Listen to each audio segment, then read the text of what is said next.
E quanto previsto dalla legge non si è fatto altro che applicarla. Così Francis Contessotto, presidente FISM Treviso, in merito alla vicenda di 4 bambini non vaccinati esclusi da una scuola dell'infanzia di Cison di Valmarino. L'ULSS nei mesi scorsi ha fatto tutti i tentativi per contattare le famiglie, non ancora in regola, continua Contessotto. Siamo arrivati al momento in cui non ci possono più essere ulteriori appelli.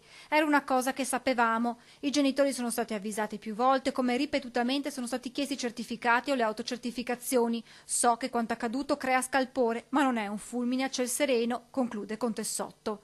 Anche il Corvelva, che si batte per la libertà di scelta delle famiglie in tema di vaccinazioni, spiega che c'era da aspettarselo e che ci saranno altri casi come quello di Cison. Noi avevamo invitato tutti di non iscriversi alle scuole, avevamo tutti invitato di fare qualcos'altro perché la legge è ben chiara.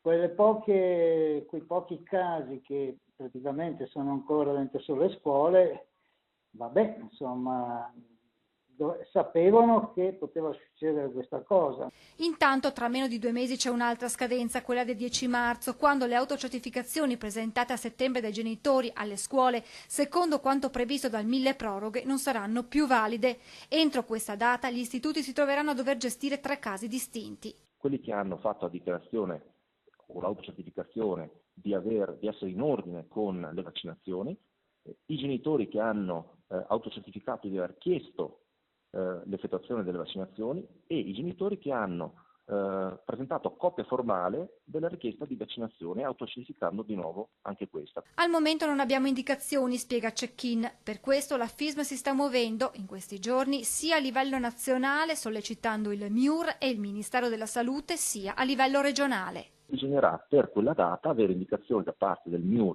quindi il Ministero dell'Istruzione, da parte del Ministero della Salute su che cosa fare, cioè prima di quella data noi crediamo come gestori si debba chiedere in sostanza ai genitori il deposito di idonea documentazione attestante le vaccinazioni fatte.